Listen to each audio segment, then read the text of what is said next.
ñu ngi leen di nuyu di leen remercier seen teewaay bi ci conférence de presse bi dañu bëggoon wax ak postier yi wax ak askan wi ci situation poste bi et donc depuis bi ñu ñëwee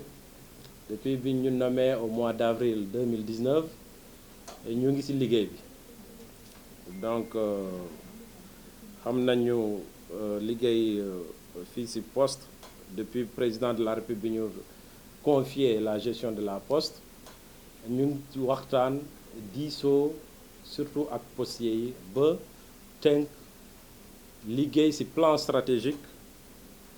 liggéey ci vision liggéey ci ay instruments yu bari loolu yëpp dañ ko def dans un cadre consensuel xam nañ nag poste am na jafe-jafe liggéeykat yi aussi léeg-léeg dañuy yàkkamti am résultat parce que dañu gis ne chaque année ñu ngi am ay pertes li ñu doon am amantu parce que ñoom ñoo nekk ci guichet yi dañuy xam ne exactement aussi situation bi donc frustration bi daanaka bari na mais loolu yëpp on peut comprendre sax xel mun na ko nangu mais li ñu mënul comprendre li ñu mënul nangu que malgré loolu chaque jour am na ay manifestations am na niiro am na ŋaayoo am na vraiment heure bi ñun ñëpp waruñu ko tal parce que sooy xeex ci mbir bi nga xam ne yow doo danga ciy perte ki nga jaakarloo da ciy perte suñu entreprise da ciy perte yow loolu ana sa gain ana njëriñ xeex boobu parce que même suñu doon xeex pour d'ailleurs peut-être moo tax duñ ci xeex pour améliorer suñu condition de travail heure bi daanaka poste mënul def dara parce que dañu suux on est au fond état bi moo ñuy jàppale moo ñuy dimbale pour ñu génn ci moo ñuy accompagner moo tax ñun ñëpp d'ailleurs bi ñu waree boole suñu doole syndicats yi ak ñun pour état bi fay ñu suñu bor les gens l'ont fait parce que dañu xam ne sinon duñu fay sax salaire yi donc si loolu la ñu war a taxawee ñu jàppale direction générale ñu liggéey pour relever suñu entreprise sinon le reste c'est peine perdue amul solo amul benn avantage donc en tout cas li ma bëgg a wax que man champion transparence man xam naa ni su ma fiy jóge maa ngi peut-être sama milieu carrière donc def am li nga xam ne duma ko def pour kenn donc principe yooyu pour man principe yu am solo la sacro-saint ci wàllu transparence d'ailleurs li ñu liggéey ci wàllu marché réforme yi ñuy def ñu ngi koy saluer donc duñu ñëwaat ci détails yi maanaam donc lépp lu accusation yi ñu fi def xam na rek c'est voilà c'est parfois des combats de personnes combat yi nga xam ne c'est combat subjectif la amul firnde donc ci wàllu problème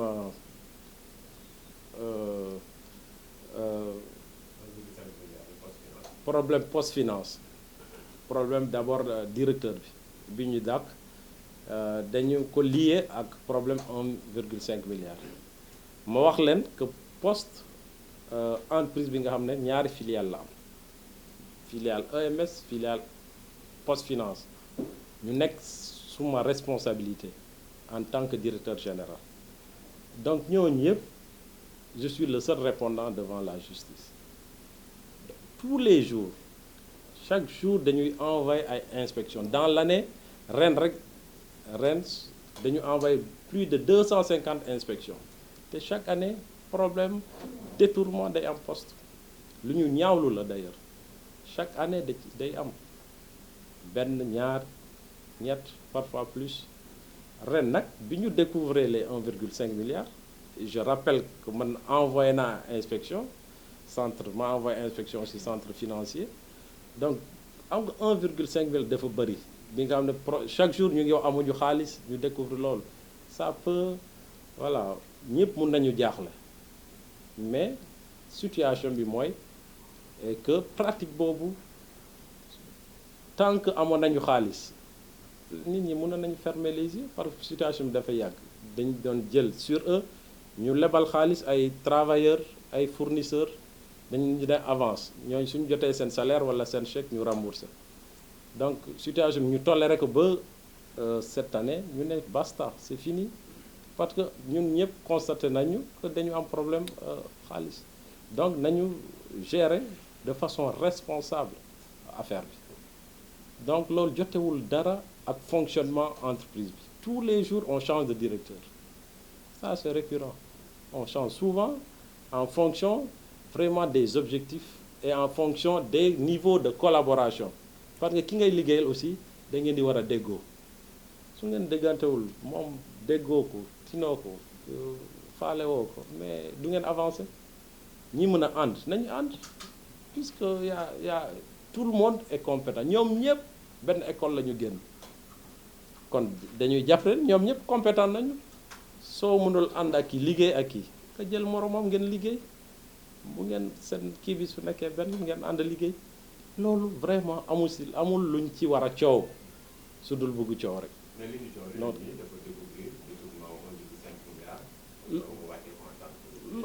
loolu wax naa loolu du mot moo ko découvrir c'est le système moo koy découvrir donc du loolu rek loolu c'est des contrôles de routine c'est des inspections ñoo ko découvrir mais c'est pas parce qu'on a découvert ça que le changement ne s'opère pas que l'activité que duñ ko def ah donc c'est des actes de gestion qui se font tous les jours donc ce n'est pas lié ni de près ni de loin wax naa leen man li ma soxal mooy su ma fiy jógee fekkee man retraité wu man xam naa loolu su ma fiy jógee retraité wu ma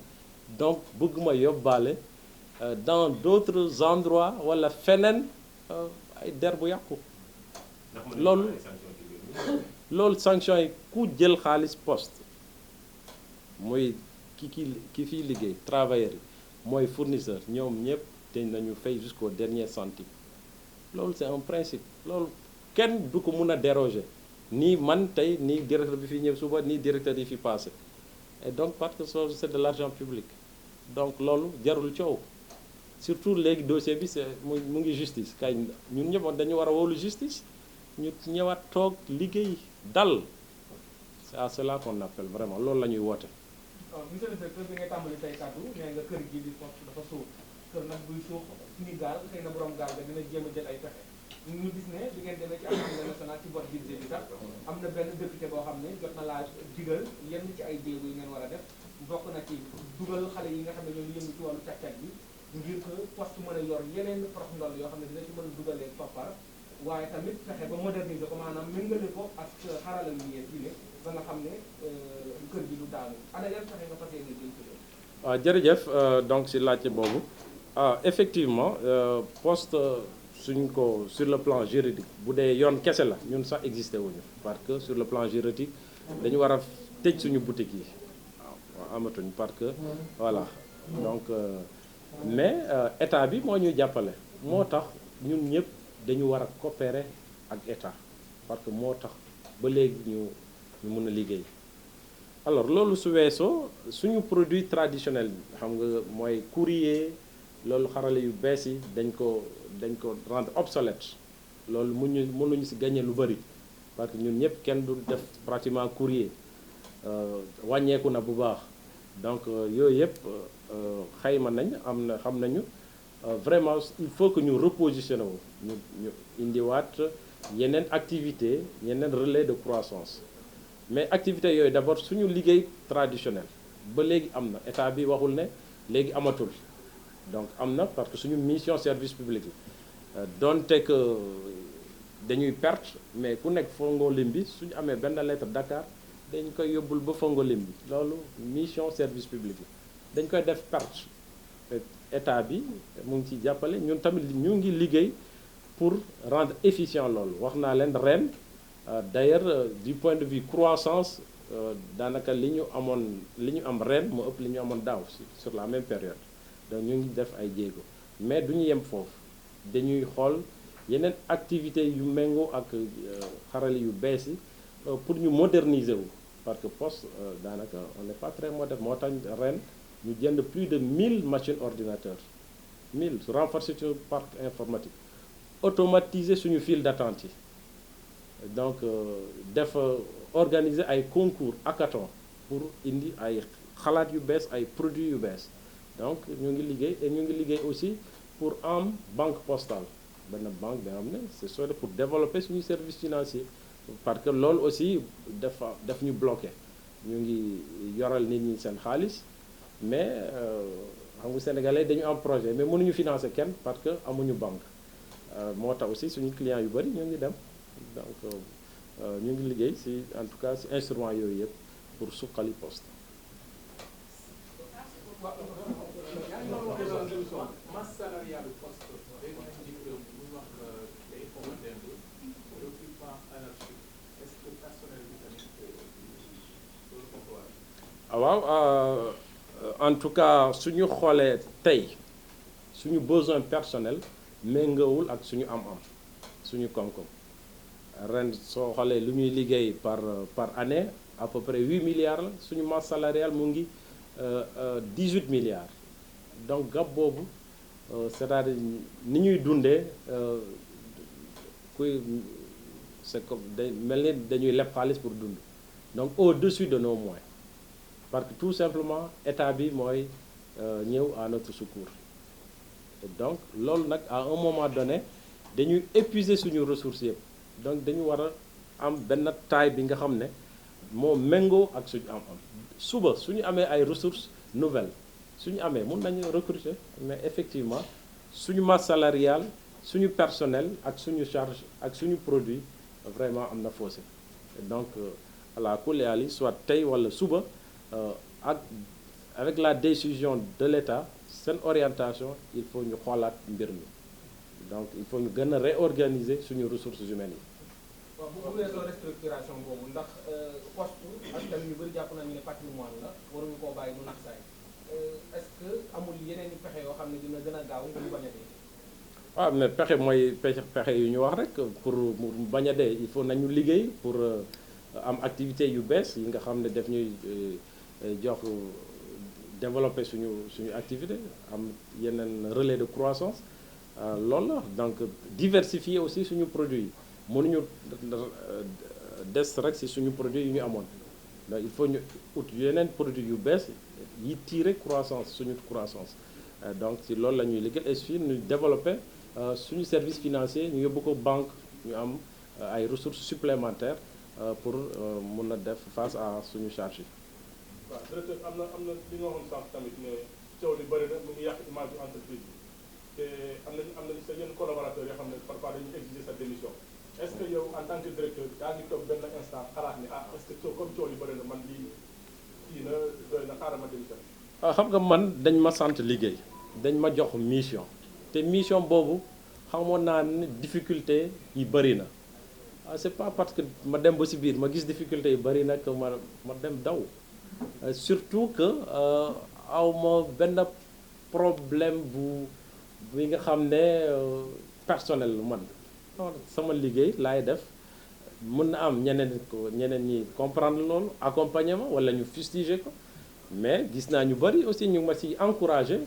donc jàpp naa ne que maa ngi ci dans la bonne voie jafe-jafe nag day am ci kër surtout kër bu mel ni poste bi nga xam ne jafe-jafe kese la woon léegi heure bi pour man du heure dem parce que kenn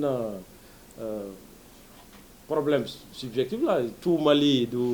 tuumali nga xam ne loolu tax na nga dem parce que su amee problème dañuy wax njiit bi la mais sinon amul benn problème bi nga xam ne day tax ma dem loolu man dama am confiance sama patron président de la République je pense que loolu dafa am solo aussi moom heure bu ko neexee aussi mun na ma fi jëlee loolu nag ça ne dépend pas de coow lii wala leneen moom mooy apprécier rek et donc loolu la ci bëggoon wax donc waxu dem bi pour le moment c'est pas à l'ordre du jour accusé aussi ne dañ ko fi dóor. waaw c'est vrai dégg naa lool ñu accusé secrétaire général bi ñu ne dañ ko fi dóor et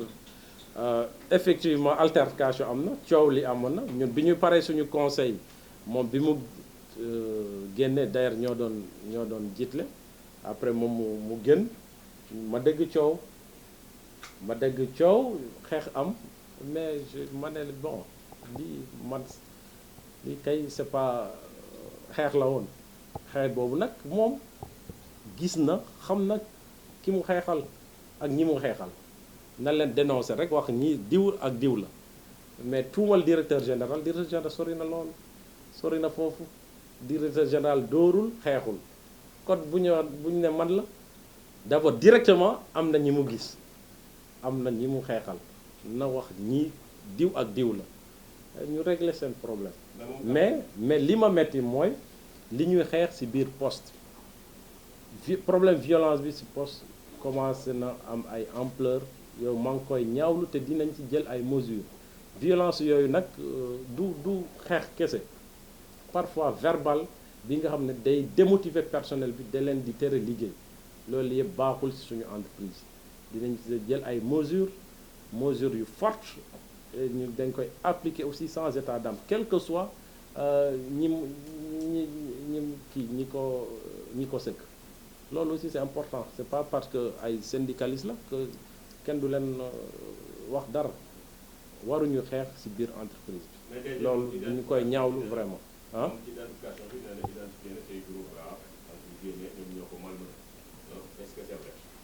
loolu am je ne pense pas parce que fii amul gros bras amu fi benn gros bras ñun duñu liggéeyee noonu ñun jàmm rek la ñu musa woote ci kër gi jàmm rek la ñuy woote soxla ñu gros bras pourquoi faire quoi ñun sax ñun ñuy saaga tous les jours feneen ak feneen mais on ne se défend même pas on multiplie ça par 0 parce que suñu mission moo ñu ëppal solo détails yi xeex yi donc man en tout cas su ma xeexee walla ñu dóor ma xam ki ma dóor même si quelqu'un moo ko yónni moom d'abord lay wax moom laa koy defantel après ñu xool moom na wax ki ko yónni mais c'est loolu mooy dëgg bi vraiment c'est trop facile vraiment lépp ñu def ko ci ginnaaw directeur général bon c'est plus facile peut-être parce que du ñu dóore mais il faut qu'on soit juste quand même